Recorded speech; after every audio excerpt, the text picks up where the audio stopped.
Queridos irmãos e irmãs, estamos ainda meditando o capítulo 12 do Evangelho segundo São Mateus. E nosso Senhor está aqui sendo interpelado pelos fariseus, pelos mestres da lei, por aqueles homens que estavam tramando a sua morte. Queriam pegar alguma palavra que não estivesse em harmonia com os seus ensinamentos, para condenarem o Senhor e levarem ao término, essa história que agora os incomodava. Levar ao fim essa mensagem que esse homem chamado Jesus trazia e que mexia muito com a cabeça daquele povo. Sim, meus irmãos, não pensem vocês que nosso Senhor não deu um nó na cabeça daqueles homens. Deu um nó, bagunçou a cabeça deles, porque tudo aquilo que eles de verdade criam, agora não tinha mais tanto sentido, porque os valores que eles defendiam, agora haveriam de deixar para trás. Claro que em nome de um bem maior, de um bem superior, porém não conseguiam entender, não conseguiam compreender a novidade que o Senhor trazia, que agora era a plenitude, que agora era o de mais importante que Ele tinha para oferecer. Eu comparo isso aqui com aquela crise do começo da paróquia há 9 anos atrás, quando eu aqui cheguei, que não, de modo algum, se tinha um valor pela divina liturgia. E muitas pessoas davam um valor grandioso à novena que era cantada e não queriam dar valor à Santa Missa celebrada. É claro que aqueles homens, aquelas mulheres, de tantos e tantos anos, rezando aquela novena, tinha aquilo ali como sagrado. De repente chega um seminarista que vai ser o nosso pároco e vem dizer que a novena agora não tem tanto valor comparado à Santa Missa. E aí vão dizer: o que é que esse menino sabe?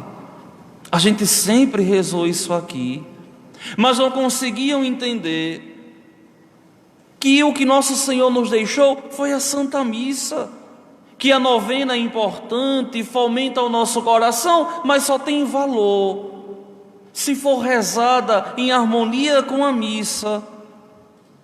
Se só for rezada a novena porque não se tem missa, tudo bem, mas não se pode desdenhar o mandato do Senhor, fazer isso em memória de mim. É mais ou menos esse contexto. Agora o Senhor vem e vai desmistificar e quebrar tudo aquilo que aqueles homens acreditavam, que foram catequizados, que foram ensinados. Só que aqui, em uma total maldade, eles querem de verdade pegar o Senhor, maltratar o Senhor, e agora querem um sinal do céu. Mestre, queremos ver um sinal realizado por ti. Oh, minha gente, 2000 anos se passaram, é verdade, mas ainda hoje tem cristãos batizados que ainda vivem assim, à procura de milagres, não conseguem servir a Deus no silêncio, não conseguem esperar, como eu dizia ontem na homilia, esperar, sofrer as demoras de Deus, que Ele sabe o que é bom para nós. Ainda tem pessoas que querem fazer um pedido a Deus e querem que esse pedido seja atendido do jeito que elas querem. Espera aí, Deus não é nosso capacho para fazer a nossa vontade, não. É preciso que nós aprendamos a vivenciar aquilo que externamente nós falamos. Senhor, seja feita a tua vontade, assim na terra como no céu. E ontem eu dizia, o nosso coração está aqui inserido na terra, na vontade de Deus. Se você rezou, se você pediu, e se Deus parece que não atendeu, é porque Deus julgou que aquilo não era importante para a tua salvação.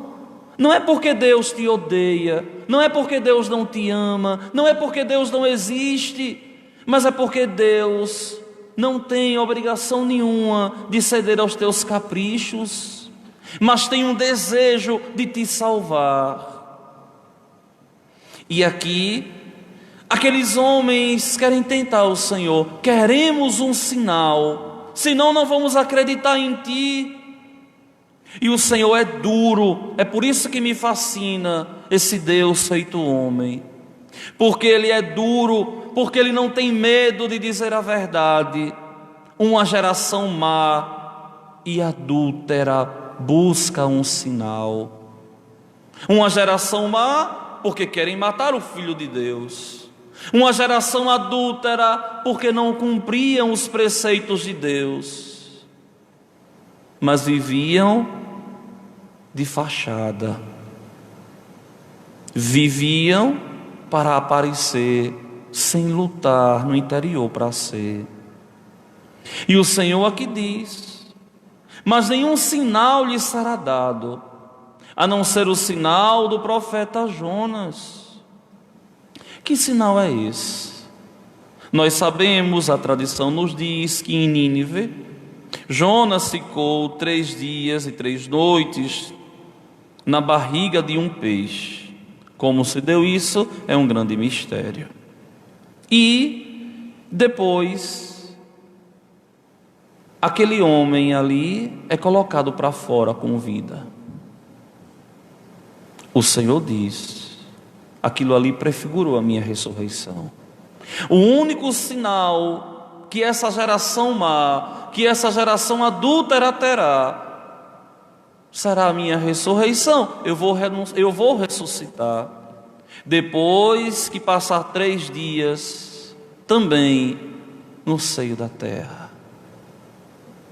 E, para nós cristãos, não existe uma prova maior que a ressurreição de Cristo, que não é uma utopia, que não é de modo algum uma massagem psicológica, mas a ressurreição é real. Nós cremos. Se nós cremos que Deus existe, que Jesus Cristo é Deus, cremos na sua Mãe Maria Santíssima, nossa Mãe, Mãe da Igreja, se cremos na Eucaristia, se cremos que o batismo nos transforma em filhos de Deus, também devemos crer que a morte não tem poder sobre nós. Também devemos crer de verdade que a ressurreição é real. E não podemos de modo algum querer outro sinal, senão a ressurreição do Senhor. E como é bom, meus irmãos, termos essa convicção que a morte não tem poder sobre nós. É tão bom ter essa convicção de fé, que haveremos de ressuscitar em Deus, e que é o único sinal que nós temos. Se vocês me perguntassem assim: Padre Washington, o que intelectualmente te ajuda a ser católico, a ser cristão? Eu respondo para vocês, sem pestanejar, a resposta que a ressurreição me dá: que eterno eu sou. Porque é impossível que não exista um momento, é impossível que exista um momento que eu não vou existir. Que loucura é essa? É claro que nós somos eternos, por isso criados à imagem e à semelhança de Deus. Nunca vai existir um momento que a gente não vai existir.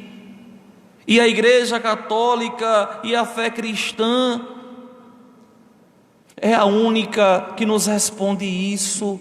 Ninguém responde. Ninguém consegue responder a respeito da morte com tanta autoridade do que a Igreja Católica, do que a fé cristã. É por isso a razão pela qual, verdadeiramente e intelectualmente, eu sou católico de convicção, porque ninguém, nenhuma religião conseguiu me responder com a dignidade da minha fé católica. O meu Senhor ressuscitou, e eu também haverei de ressuscitar. O meu Senhor venceu a morte, e se eu estiver ligado a Ele de verdade, eu também vou vencer a morte. Que se eu estiver ligado a Ele, eu também haverei de ir para o céu. E não existe um sinal maior, e não existe uma certeza maior. Padre, mas me dê uma certeza histórica que a ressurreição aconteceu. A coragem, a ousadia dos apóstolos. Ninguém entrega a vida por uma mentira. Ninguém. Pedro não ia morrer se ele tivesse criado na sua cabeça que o Senhor tinha ressuscitado. Nenhum dos apóstolos teriam morrido, derramado sangue, se eles não tivessem contemplado o Senhor morto. E claro que a gente conhece, meu Deus do céu, um corpo quando está morto.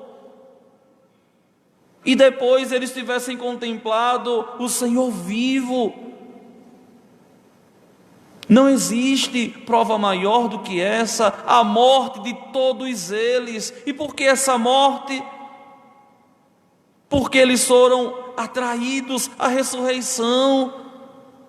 Ah, padre, eles podem ter criado na cabeça, se fosse um só, é verdade. Mas os 11, como o Senhor apareceu, mas há tantos que o Senhor apareceu, é impossível que seja mentira. Tanto é que vocês sabem que historicamente, quando se quer descobrir a verdade de alguém, vai se torturar a pessoa. Os regimes totalitários fazem isso.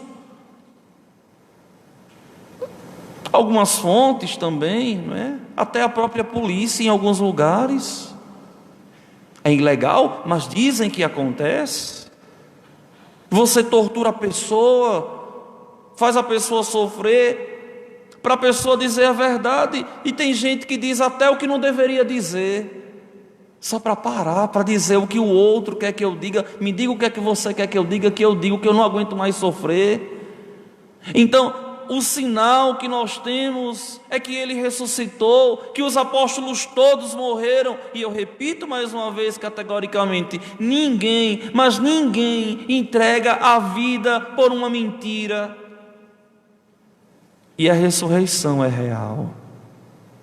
Com efeito, assim como Jonas esteve 3 dias e 3 noites no ventre da baleia, assim também o Filho do Homem estará 3 dias e 3 noites no seio da terra.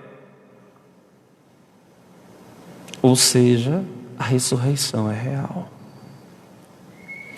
Meus queridos irmãos e minhas irmãs, a continuação do Evangelho só nos traz 2 afirmações.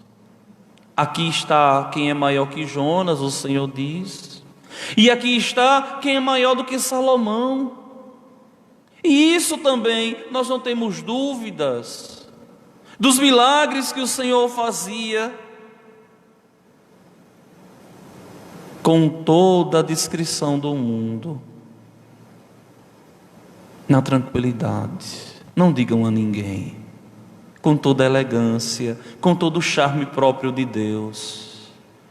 Não é proselitismo, como fazem alguns pastores meios maluquinhos do Brasil, enganando o povo. Verdadeiros milagres que convertiam multidões. E os evangelhos, de uma forma histórica, ainda diz: ele disse que não era para dizer nada a ninguém, porque o Senhor é assim. Só que para a gente desfrutar dessa ressurreição, para a gente desfrutar dessa vida eterna, é preciso fazer acontecer dentro de nós o que nos diz o salmista hoje: a todos aqueles que procedem retamente, eu mostrarei a salvação que vem de Deus. É preciso, meus irmãos, que nós, vocês e eu, nós procedamos retamente. O que é isso? Viver santamente, crescer santamente, viver para estar, para permanecer em Deus. Ou, se ainda não consegue, e nós sabemos que somos fracos ainda, nós todos não conseguimos 100%, mas pelo menos esse desejo de querer caminhar direitinho, querer caminhar de uma forma correta, querer caminhar acertando, e se errar, e o erro for na inocência, existe o perdão de Deus. E se errar, até maquinando, porque não tinha clareza de salvação, mas se existe um arrependimento, existe de verdade perdão. Mas é preciso proceder retamente, é preciso permanecer e estar em Deus. Só que uma coisa ainda me chama a atenção nesse texto santo, é o que o salmista vai dizer assim: olha que coisa bela, eu não venho censurar teus sacrifícios, pois sempre estão perante mim teus holocaustos. Não preciso dos novilhos de tua casa, nem dos carneiros que estão nos teus rebanhos. Porque tem pessoas que pensam que pode comprar a Deus. Não, Deus não quer o seu gado para ajudar a igreja em um leilão, se você é incapaz de dar o coração a Ele. Deus não quer o seu dízimo se você não vem à igreja no domingo. Claro que agora, não é? Nós estamos nesse tempo de pandemia, mas não adianta, eu já disse tanto isso, você mandar um envelope para a igreja, mas não vai à missa, para quê? Padre, uma vez eu falei isso, me disseram assim: o senhor é corajoso? Sim. A Deus, nosso Senhor, a gente não compra. Aquilo que a gente oferta a nosso Senhor é do nosso coração, é nosso amor. Mas eu tenho que ir à igreja, eu tenho que entregar meu coração a Deus, e o resto é para ajudar a evangelização. É claro que agora, infelizmente, vocês não podem vir à missa, todo mundo, não podem ainda, mas a Eucaristia, meu irmão, você pode. Nós temos a Eucaristia nessa igreja, nas comunidades todas. Se organize, deixe de ser egoísta, vá comungar a nosso Senhor, vá preparar a tua alma para o encontro com Ele. Não adianta ser dizimista se não quer ir à igreja. O que Deus quer, o que Deus quer é a tua vida. O que Deus quer é ser a primeira opção da tua vida. É isso que Deus deseja. E no final das contas, será só você e Ele. E da mesma forma que o salmo hoje começa, o salmo assim também termina: a todos aqueles que procedem retamente, eu mostrarei a salvação que vem de Deus a todo homem. E como é que Deus nos mostra essa salvação?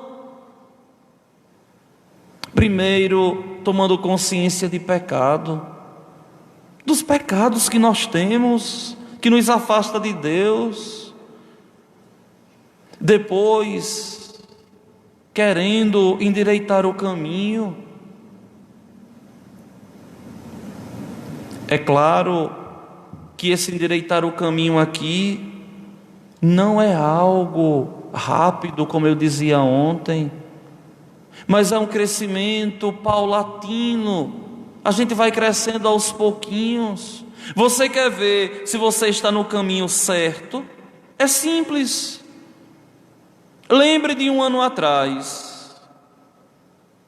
Será que há um ano atrás você estava pior com Deus do que hoje?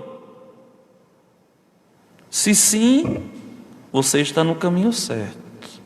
Se você me disser assim: olha, padre, há um ano atrás eu rezava menos, eu não tinha compromisso com a igreja, eu não sentia essa sede de Deus que eu tenho hoje, eu digo: continue, o caminho é esse. Se você me disser assim: padre, há um ano atrás eu rezava mais, eu ia mais à igreja, eu servia a Deus, eu te digo: você se desviou do caminho. Tenha jeito, se endireite. Meus queridos irmãos e minhas irmãs, não peça nenhum sinal a Deus. Peça ao Senhor, o bom Deus, que você consiga viver sofrendo as demoras de Deus sem perder a fé, e que seja feito na tua vida a vontade de Deus, mesmo que você não entenda, que sofra, que chore, que perca uma noite de sono, mas essa noite escura que te rouba a paz, se for para o teu crescimento de fé, aceite e espere, que daí Deus vai tirar coisas boas. Porque do que é ruim, Deus tira coisas boas.